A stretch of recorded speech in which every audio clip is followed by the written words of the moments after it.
Hello and welcome back to another video. Today I'm going to be showing you guys whether or not the currently available monthly cat's true form is good. Adult cat, which I'm assuming some of you guys may have seen in my previous video. If not, if you're here to see how good adult cat is, go to my other video that is on my channel. First video I uploaded, go check that out. But I'm going to be showing you guys the true form here in Adult Cat Awakens.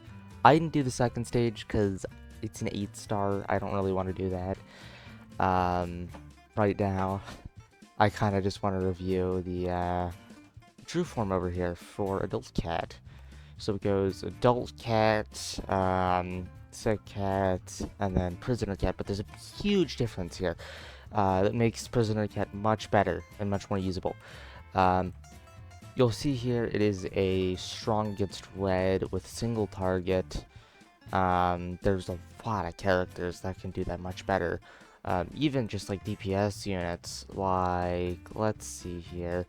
Paris Cat outdoes Adult Cat's job insanely, but Prisoner Cat has their own niche use, which you'll see here. They are, again, strong against red, single target, but the biggest difference is that they are long range, which that means that there is a gap within their attack, so there's a blind spot essentially. And what that means is you can stack them very easily at the start of the stages. So normally you could cheese like the Crazed Cat with this, but I don't have the Catamount stage for that, unfortunately. So I will be trying to exemplify how good they are within the Moon stage in here on Empire of Cats Chapter 3. Hopefully that works out. I don't know if it's gonna, but we will try to see if I can show off how good they are within that stage. So I'll make a personal loadout for that. I'm gonna cut to it. Okay, I am back. Here's the loadout. Here's probably what we're gonna run. As you can see here, we have Commando Cat, we have Prisoner Cat, and some obviously anti-floating. I didn't really want to bring Commando Cat that much because I wanted to make it like, oh, this is the DPS, this is the main source of all of what we're gonna do. But I'm not sure if that's gonna work. I'll show up their stats. I don't even know their stats if they change within true form. So I'll check that out and then I'll decide whether or not it's good to just keep them as the stackable. And then we'll see how their DPS goes within the fight. Alright, you'll see up here, I will show the stats, but I checked out the stage. 400,000 HP Teacher Bonbon. So they do about 1,000 DPS. We're just gonna say it's 1,000 flat, nothing more. If we have, let's say, 10 of them down, right? That's gonna be 10,000 DPS. And hello, so I just wanted to punch in here. It's gonna look weird because I cut out some of the part that comes after this, because I was too lazy to do numbers, as you just saw. So if I do multiplication here and multiply 1,250 times 10, that's 12,500. So that is about equate to 2 heavy backliners, probably a little more, which is really good.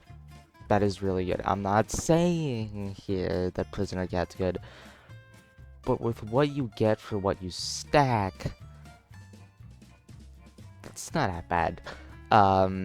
So by that logic, if I do manage to stack enough, I think we could get a really quick run.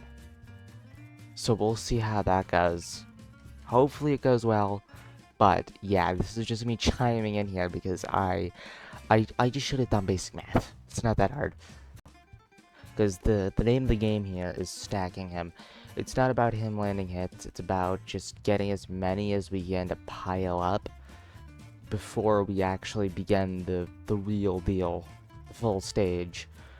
In hopes that we can have so many down before the real stage begins that we can just either kill him quickly, or we can use this guy right here, the knockback, to knock him back to the base, to just instantly destroy their base. Not instantly, but we will destroy the base before we destroy the teacher Bun Bun, which would be faster, which is kind of the cheese aspect of how most long distance cheese in general works, is you take all the enemies, you bring them back to the base, and then the long distance will just hit the base until it's destroyed, as long distance can stretch range longer than it's normally supposed to.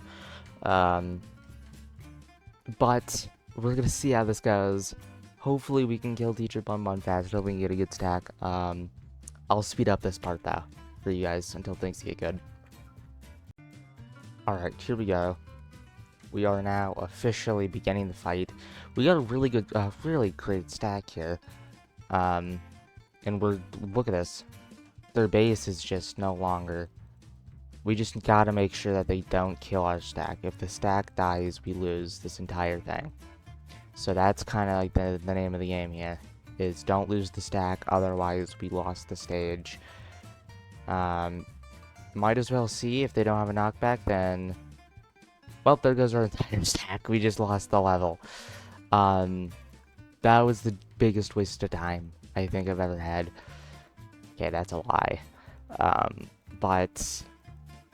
I definitely think I did it wrong, mostly because I was spamming tanks and that's it. Not other meat shields. I should have brought more meat shields as well.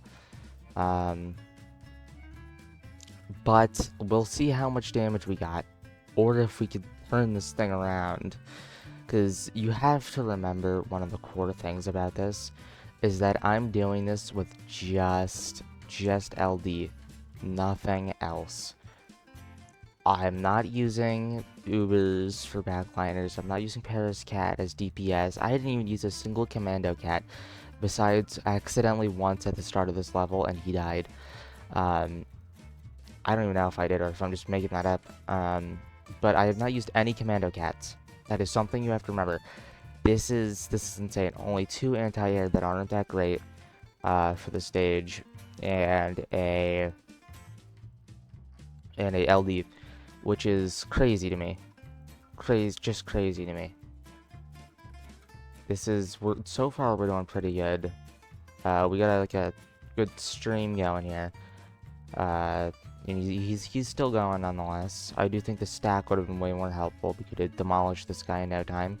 But we're slowly but surely rebuilding a stack with a stream of meat shields on top of that. We should have gotten some decent damage at the start as well from our fellow prisoner cats there. We should have at least got like a couple connections at the start. I'm gonna go ahead and fire that off. Here we go. We pinned him. We pinned him. Here we go. Come on. Not be that hard. Okay, hold on. He's pushing a bit, which means they're not gonna do that much. They can't do anything, because he's literally out of their range. We have to keep him. Please knock him back. Knock him back. Don't kill our stack again. Don't kill our stack again. Don't kill our stack again. Yes! Yes, we got the knockback. We got the knockback. We got the knockback. Okay, we're getting more hits. We're getting more hits. We're close. I haven't been spawning in ramens either, actually. I sort of realized I don't think I've been spawning ramen in once. So, I think ramen would be a huge help here. Go ahead and fire the cat cannon.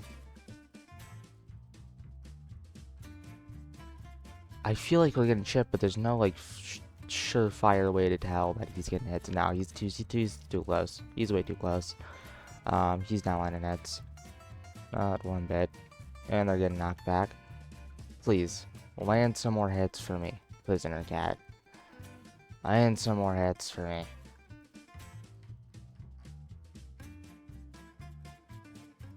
Come on. This cannot be that hard to hit him. You know, he's right there. Come on. Looks like we're hitting him. I don't know, though. That's what I hate about it. Oh, wait. No. I'm gonna cut to when we defeat him, or if we do. So, just saying this before we even, before we finish the video, get a full opinion here. Prisoner Cat's one of the best cats. It is, in my opinion, the best monthly.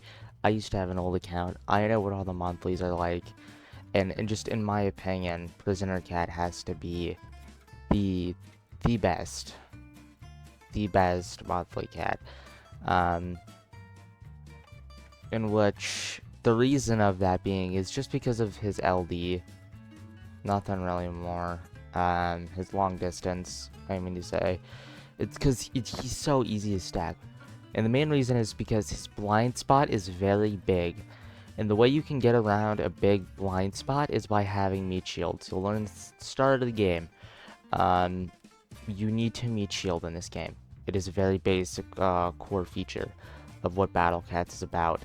So,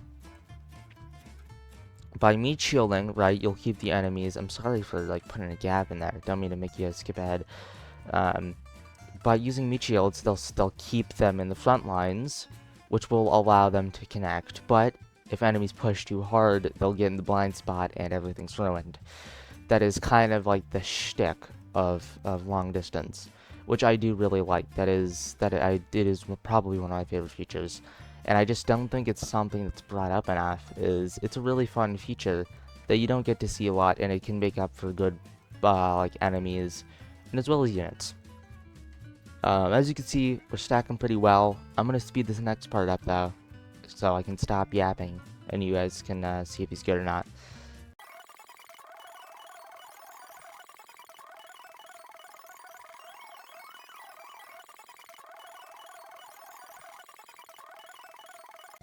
And just now I have defeated him. We beat the level using only 4 meat shields. You could use more. Okay, I know they're extra tanky. I know you don't get them when you play the stage. Don't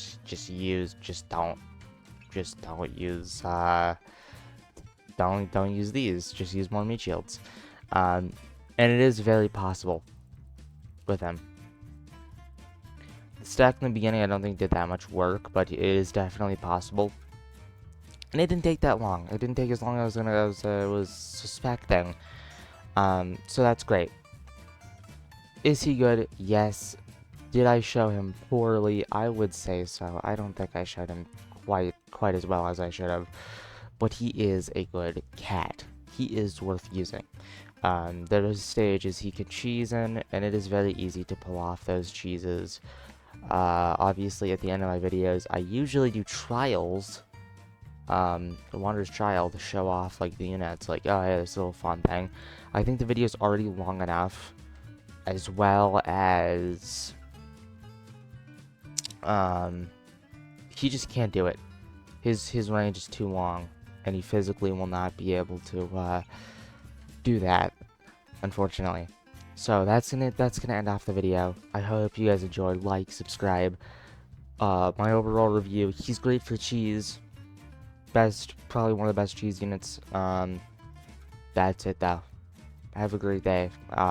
Like, subscribe, all that.